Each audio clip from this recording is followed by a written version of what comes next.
Hello everyone. So I am back with the another video.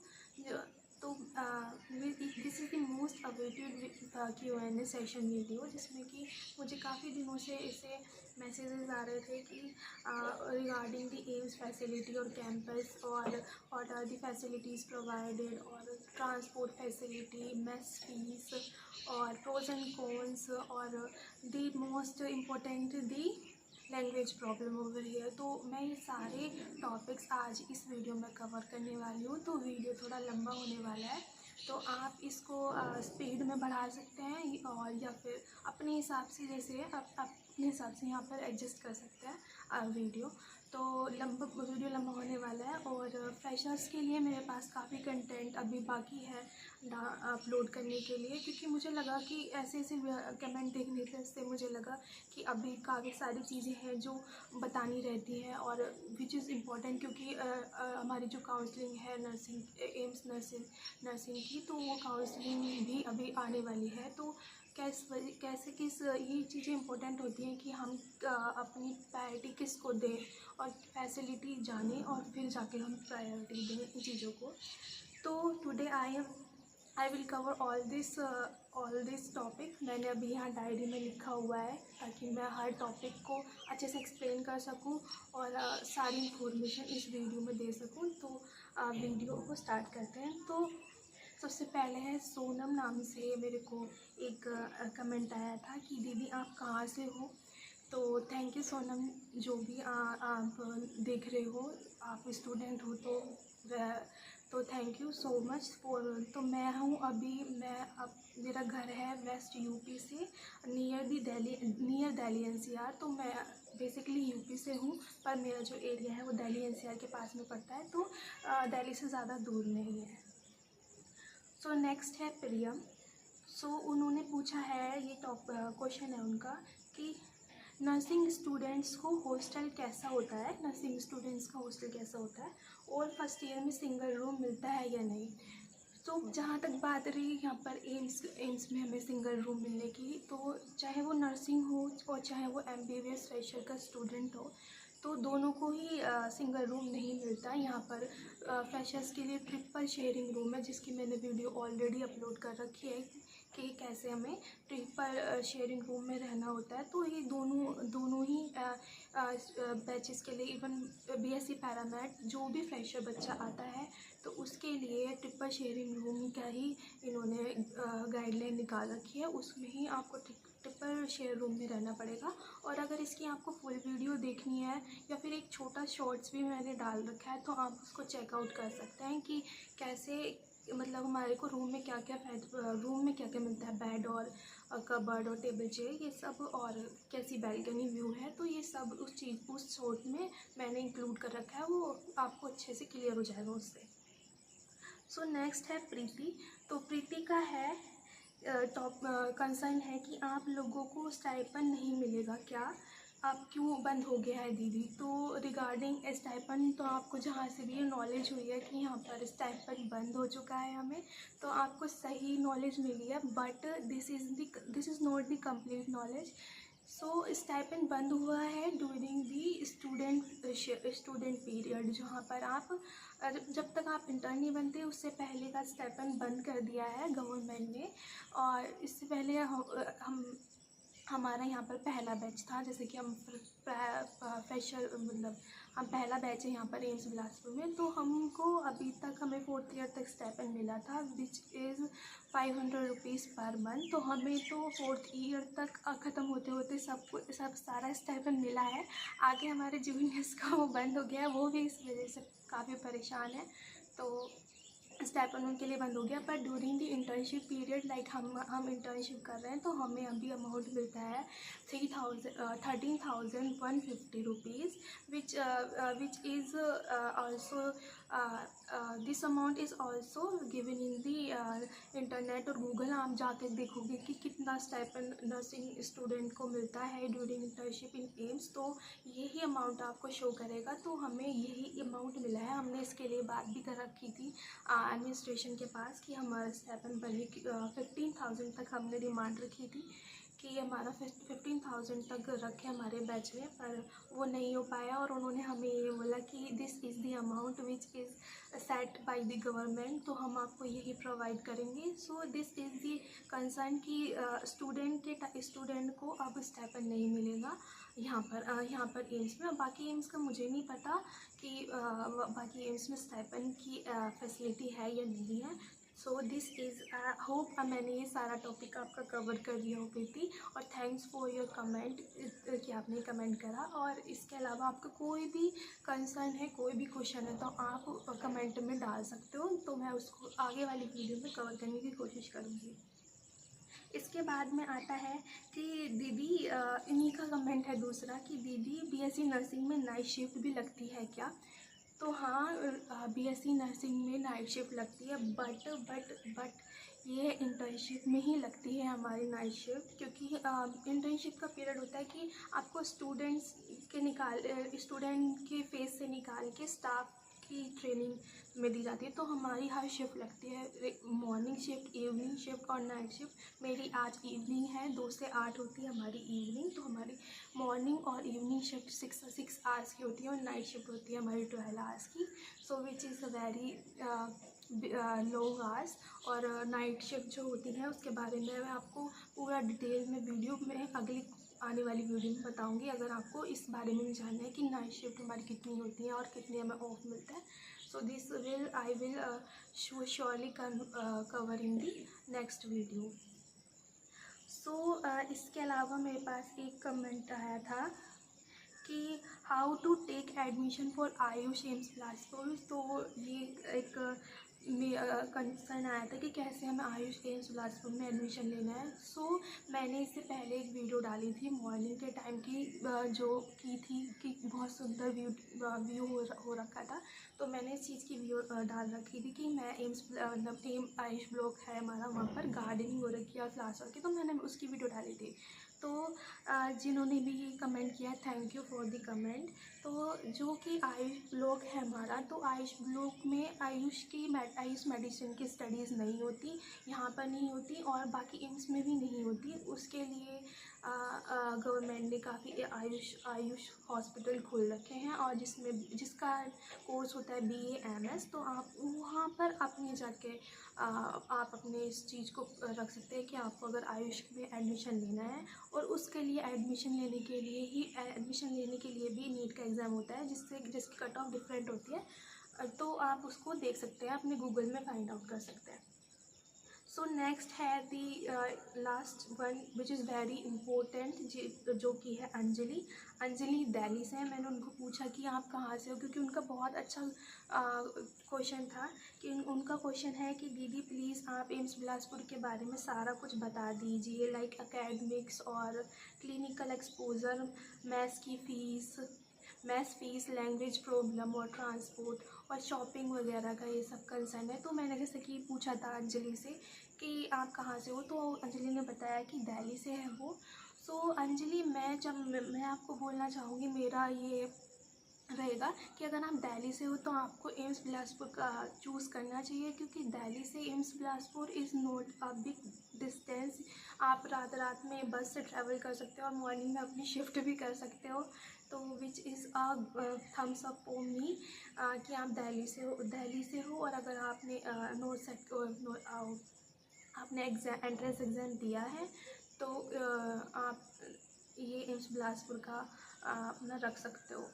Regarding the academics, तो academics is very important thing जो आपने मुझसे पूछी।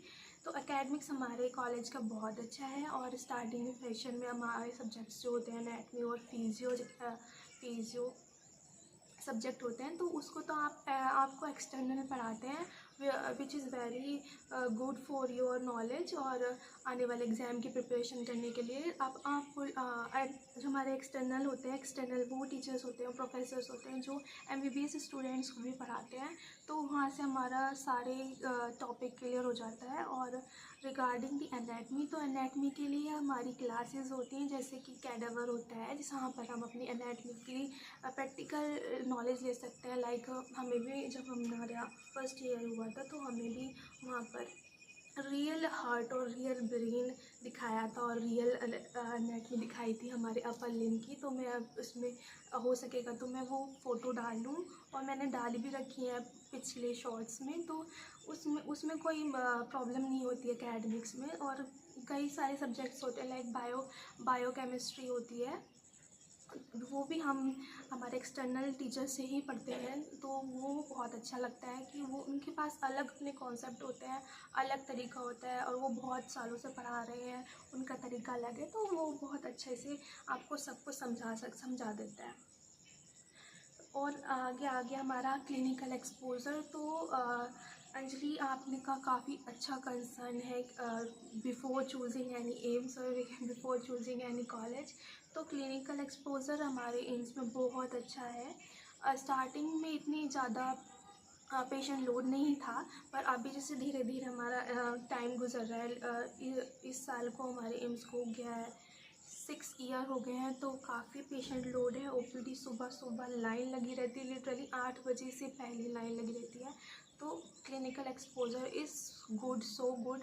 And यहाँ पर आपको स्टिमुलेशन क्लासेस, लाइक आपको डेमो क्लासेस मिलेंगी, डेमो रूम्स होते हैं यहाँ पर, और आपको सीपीआर के लिए डेमो क्लासेस मिलेंगी, और यहाँ पर मैनिक्विन्स रखे होते हैं, और पेशेंट लोड बहुत अच्छा होता है। तो आपको यहाँ पर क्लिनिकल एक्सपोज़र में कोई दिक्कत नहीं होने वाली है। आपको नई नई टेक्नोलॉजी यहाँ पर दिखेगी, जो कि आपको, जहाँ पर आपका कंसर्न था कि मैं इसको चूज़ करूँ, यानी over the Delhi other college of nursing college, तो आपको ये डेफिनेटली चूज़ करना चाहिए। मुझे नहीं लगता वहाँ पर इतनी हाई टेक्नोलॉजी, स्टिमुलेशन, मैनिक्विन्स आपको दिखेंगे, और आपके कॉन्सेप्ट इतने अच्छे बिल्ड हो जाएंगे, क्योंकि यहाँ पर आप एम्स में हो, और यहाँ पर हर टाइप के टीचर्स और हर स्टेट से टीचर और स्टूडेंट आपको यहाँ पर मिलेंगे। तो आपका एक्सपोजर बहुत अच्छा होने वाला है यहाँ पर।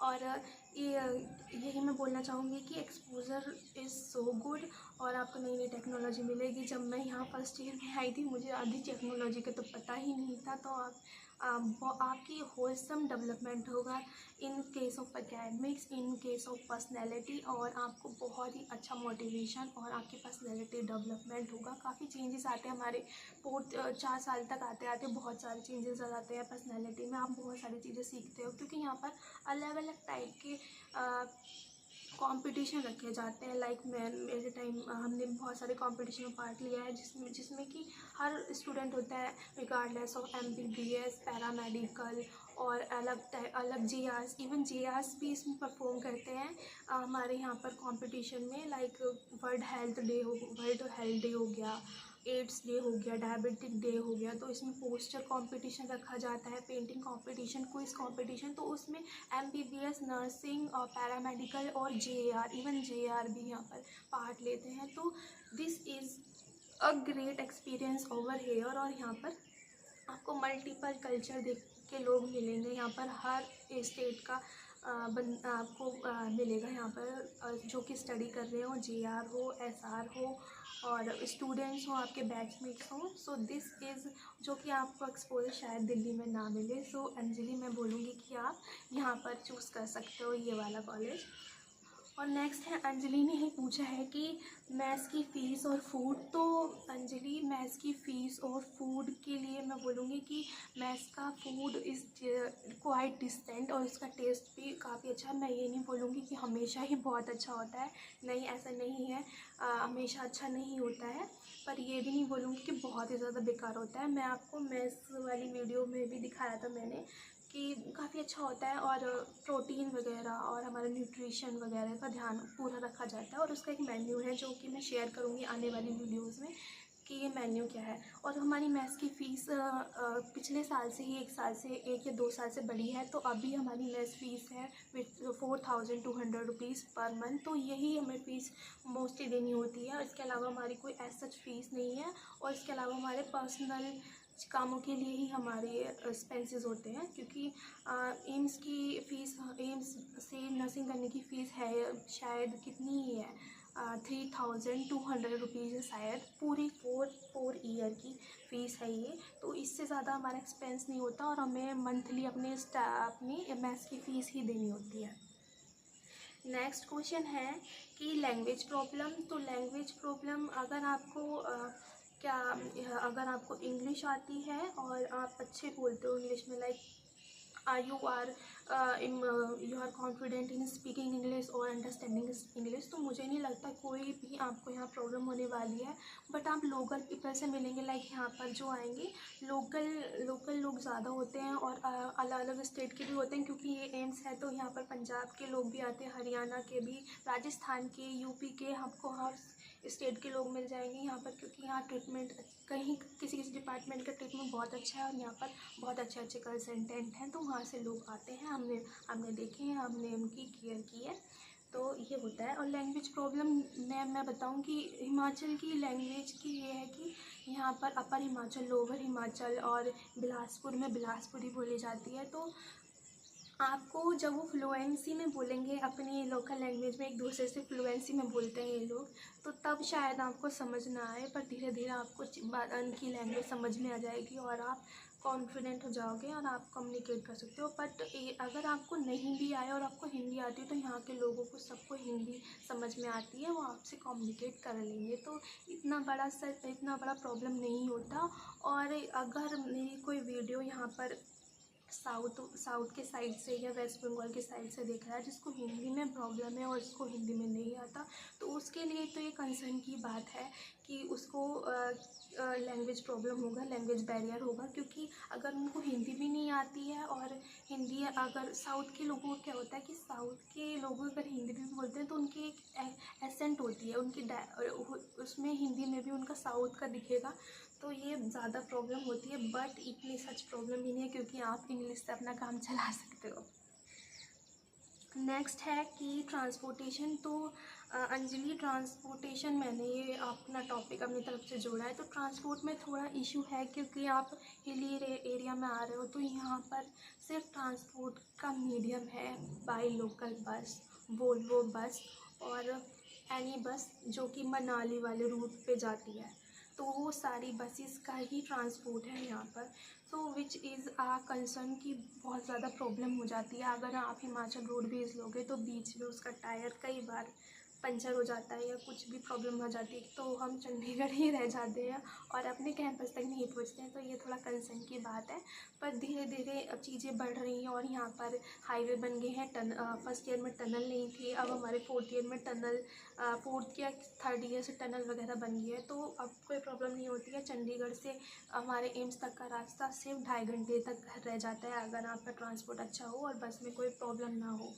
और बात रही दिल्ली टू एम्स, तो उसका मुझे लगता है नियरली कश्मीरी गेट से आप यहाँ की बस लोगे और तो आपको 6 to 7 आवर्स में आप पहुँच जाओगे यहाँ पर, तो ये कोई ये प्रॉब्लम वाली बात नहीं है about the person who are from Delhi और नियर बाई दिल्ली, तो उनका कोई प्रॉब्लम नहीं है ट्रांसपोर्ट का। और अगर आप दिल्ली से नहीं आ रहे हो और चंडीगढ़ से आ रहे हो, तो चंडीगढ़ से तो मैंने जैसे कि बताया कि आपको 2.5 घंटे का ही रास्ता है।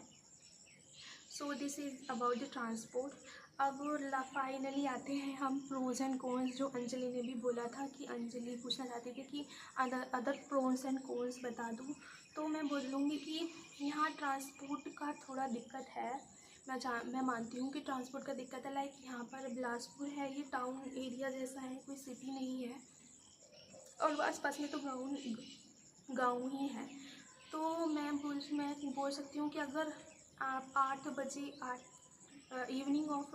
बजे इवनिंग के आफ्टर 8 o'clock ऑफ इवनिंग आपको यहाँ ट्रांसपोर्ट फैसिलिटी ढूंढने में बहुत ज़्यादा प्रॉब्लम होगी। लिटरली यहाँ कुछ नहीं चलता है, अगर जाएगी तो फिर इधर वाली कोई बस होगी जो शिमला जाएगी और वो आपको पहुँचा सकती है, या फिर कोई स्पेशल बस जा रही हो मनाली शिमला तो वहीं आपको मिलेगी, और वो भी सिर्फ आपको भराड़ी पुल तक ही मिलेगी, नौनी तक भी नहीं मिलेगी। तो अब तो भराड़ी पुल पे ही उतरना पड़ता है, और ये यहाँ के लोग और यहाँ की जो ऑटो ड्राइवर्स हैं उस चीज़ का काफ़ी फ़ायदा उठाते हैं, क्योंकि अगर आपकी बस लेट हो गई है या फिर आपकी ट्रेन लेट हो गई और आप चंडीगढ़ से यहाँ आते आते लेट हो गए हो, तो they will charge you more than the amount from Chandigarh to Bilaspur, क्योंकि Chandigarh to Bilaspur for one passenger is about 200 to 220 rupees. तो फिर वो आपको यहाँ भराड़ी से हमारे एम्स तक के कैंपस के रूम तक के लिए आपको चार्ज करेंगे 250 रुपीज़ और 300 रुपीज़। जिसकी नई शक्ल है उसको तो 300 रुपये ही वो बोलेंगे। तो ये ज़्यादा प्रॉब्लम मुझे लगती है यहाँ पर ट्रांसपोर्ट की। और इसके अलावा जो प्रॉब्लम मुझे लगती है थोड़ी सी, कि अगर आप दिल्ली से हो और आप मुझे भी ये ज़्यादा लगता है कि हम वहाँ से आते हैं जहाँ की हर चीज़ पास में मिल जाती है जाके, कि हमें जाना है और लेके आ जानी है। ये नहीं है यहाँ पर। यहाँ पर चीज़ें बहुत ज़्यादा कम मिलती हैं और मिलती भी हैं तो हमें पूरी मार्केट दूर मार्केट जाके हमें लेनी रहेगी, कि हम वहाँ पर अपनी चीज़ें छोटा से छोटा सामान भी वहाँ लेने जाते थे। अब जाके थिंग्स चेंज हो गई हैं। यहाँ पर कई सारे वेंडर्स हैं, लाइक एक दूध वाले भैया हैं, दूसरे न्यूज़पेपर वाले भैया हैं। तो वो हम उनको मैसेज करते हैं तो वो हमें चीज़ें ला के दे देते हैं बाय मार्केट, जो कि हमें यहाँ आसपास में नहीं मिलेगी। तो ये ज़्यादा कंसर्न है। और हाँ, ये और कि यहाँ पर हमारे लोकल मार्केट से या हमारे घर के अमाउंट जो होता है, फ्रूट्स का हुआ या फिर रजिस्टर्स का हुआ या फिर ये कोई स्टेशनरी वगैरह होती है, तो वो हमें 5-10 रुपये पहले ज़्यादा ही यहाँ पड़ती है। तो हमने यहाँ पर पूछा कि ऐसा क्यों है, हम यहाँ इतना महंगा क्यों है। तो यहाँ के लोग बोलते हैं कि यहाँ पर हिली एरिया है और यहाँ पर सामान चढ़ाना पड़ता है, ट्रांसपोर्ट ज़्यादा लगता है यहाँ पर, तो इस वजह से यहाँ पर चीज़ें महंगी हैं।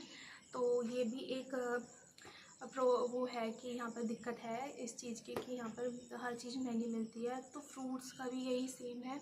यहाँ पर आपको फ्रूट्स काफ़ी महंगे मिलते हैं। सेब ही ले लो, सेब ही शिमला में होता है और यहाँ पर बहुत ज़्यादा, यहाँ पर ही ज़्यादा महंगा होगा, दिल्ली में इससे ज़्यादा सस्ता होगा। तो ये तो हमें भी समझ नहीं आता और बाकी स्टेट के बच्चों को भी समझ में नहीं आता कि यहाँ पर इतनी महंगाई क्यों है। और सेब का तो स्पेशल है यहाँ पर। और हाई प्राइस मैंने कवर कर लिया कि high price compare to plain area रहता है यहाँ पे।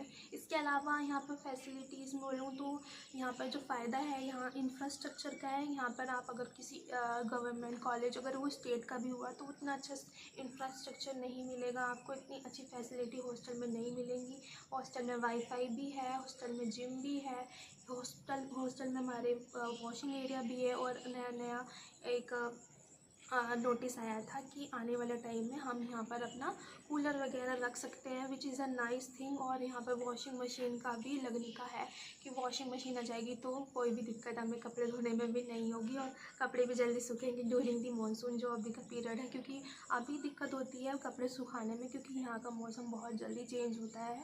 तो हमें ज़्यादातर अपने कपड़े जो होते हैं वो हमको पंखे में ही सुखाने होता है। तो ये ज़्यादा इतना चलो वो तो हम कर लेते हैं, मैनेज कर लेते हैं, हर चीज़ यहाँ मैनेज की ही होती है, मैनेज कर लेते हैं। तो यहाँ पर शॉपिंग कॉम्प्लेक्स भी है यहाँ पर। तो मेजॉरिटी अंकल ने यहाँ शॉपिंग कॉम्प्लेक्स में ज़्यादातर सामान हमारे डेली नीड्स का रखा हुआ है, जिसकी वीडियो मैंने पहले भी बना रखी है, शॉर्ट्स है उसका। तो वो मैंने वीडियो कवर कर रखी है, आप उसको देख सकते हो कि वहाँ पे क्या क्या चीज़ें हैं। मोस्टली हर चीज़ें वहाँ मिल जाती हैं जो हमें नीड है। इसके अलावा पार्लर है और नेल सलून है, तो ये भी चीज़ें हो जाती हैं हाइजीन पर्पज़ के लिए, जो कि गर्ल्स को ज़्यादा नेसेसरी होती है। तो ये सारी चीज़ें वहाँ पर अवेलेबल हैं।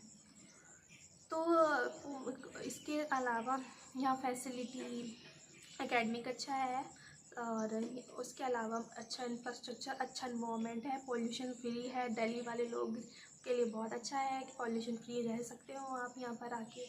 ये सारी चीज़ें यहाँ पर आपको मिलेगी फैसिलिटी और इतना अच्छा व्यू है। लाइक आप मुझे एक बात बताओ कि यहाँ पर लोग घूमने आते हैं, लिटरली सिर्फ घूमने आते हैं, इतना पैसा खर्च करके आते हैं।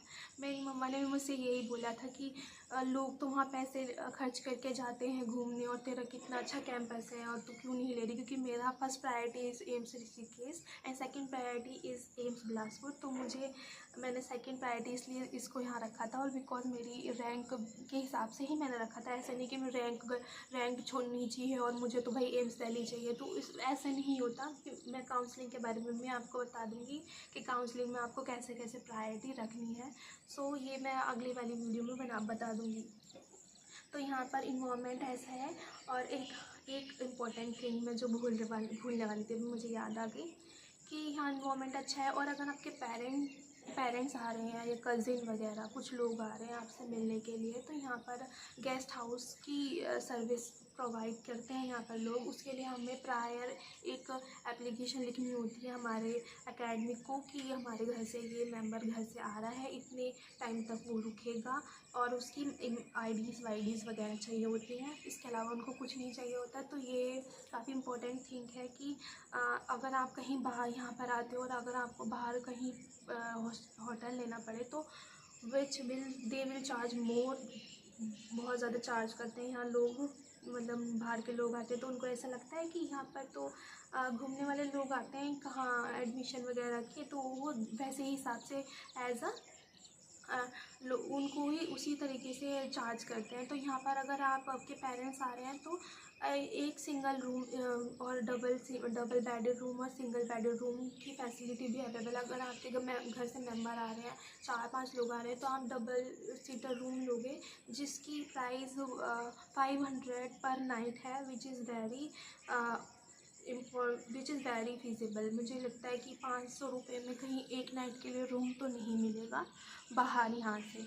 और अगर आप देखो सिंगल रूम की, तो सिंगल रूम की आई थिंक 300 या 400 है, 300 या 400 ही होगी फॉर वन नाइट। तो सिंगल रूम के साथ ये सही है। और उसके अंदर डबल सीटर रूम में क्या होता है कि आपकी फैमिली आ रही है तो वहाँ उसके साथ ही अटैच वॉशरूम मिल जाएगा और किचन एरिया मिल जाएगा। लाइक आपकी मम्मा अगर घर से कुछ खाने को लेके आई हैं और आपको खाना है या साथ में फैमिली के साथ में बैठ के खाना है, तो इसमें कोई भी दिक्कत नहीं होती क्योंकि वहाँ वो एरिया प्रोवाइडेड करते हैं, क्योंकि वो पीजी हॉस्टल होता है जहाँ पर आपको गेस्ट रूम मिलता है। तो ये बहुत इंपॉर्टेंट चीज़ है। और सिंगल रूम अगर आपका कोई बंदा एक घर से कोई एक मेंबर आ रहा है, लाइक रक्षाबंधन पे भाई आ रहा है आपका, तो उसके लिए एक रूम चल जाएगा, तो रूम मिल जाता है। ये अच्छी बात है।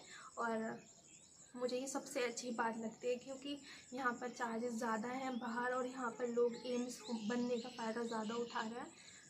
तो ये रियलिटी है यहाँ के लोगों की कि धीरे धीरे यहाँ पर सब कुछ चीज़ें ज़्यादा चार्ज कर रहे हैं लोग। और यहाँ पर स्टाफ अगर बाहर उसको रहना पड़ रहा है तो हाँ वो काफ़ी अमाउंट पे कर रहे हैं इस चीज़ का। फिर इसके बाद में आ जाती है हमारी स्पोर्ट्स फैसिलिटी। तो स्पोर्ट्स फैसिलिटी की मैंने वीडियो एक और बना रखी है, वो आप देख सकते हो कि स्पोर्ट्स फैसिलिटी में भी काफ़ी एक्सपोजर है। लाइक टेबल टेनिस तो मैंने टीवीज़ में देखा था कि टेबल टेनिस मैंने नहीं खेला था, बाकी लोगों ने खेला हो, बाकी अलग अलग स्टेट के लोग हैं उन्होंने खेला था। क्योंकि यहाँ पर नवोदय के भी स्टूडेंट्स हैं, मेरे बैच में भी हैं, MBBS बैचेस में भी हैं नवोदय के स्टूडेंट, अलग अलग जगह के हैं। तो आपको उनके साथ रहने का मौका मिलेगा, उनसे सीखने का मौका मिलेगा, ये बहुत इम्पोर्टेंट अच्छी बात है। तो टेबल टेनिस के बाद भी मैंने सीखा है थोड़ा, और बाकी चीज़ें चेस वगैरह भी है। और आपको ब्रिलियंट माइंड मिलेंगे यहाँ पर, क्योंकि मुझे नहीं लगता कि अगर आप एम्स वाला एग्ज़ाम दे रहे हो तो आप पक्का नीट के एक्सपीरियंट ही होगे। ज़्यादातर नीट के एक्सपीरियंट होते हैं, और वो लोग होते हैं जिन्होंने 1 से 2 से 3 ड्रॉप ले रखे हैं और नीट की प्रिपरेशन कर रखी है। और अगर उनका नीट नहीं होता है और वो हो गए कि अब नहीं होगा, तो मोस्टली ऐसा होता है कि एडमिशन लेते हैं। मैंने भी नीट प्रिपरेशन की थी, मैंने एक सिंगल ड्रॉप लिया था। मेरे फैमिली और में ऐसा होता है कि आप ज़्यादा ड्रॉप नहीं ले सकते हो, बिकॉज उनको पापा उनको क्लियर नहीं होता कि ये टाइम वेस्ट है। और ये सब हो some people can relate with me कि कैसा होता है कि वो they are not allowed you to take multiple drops, which is okay, quite okay for me also.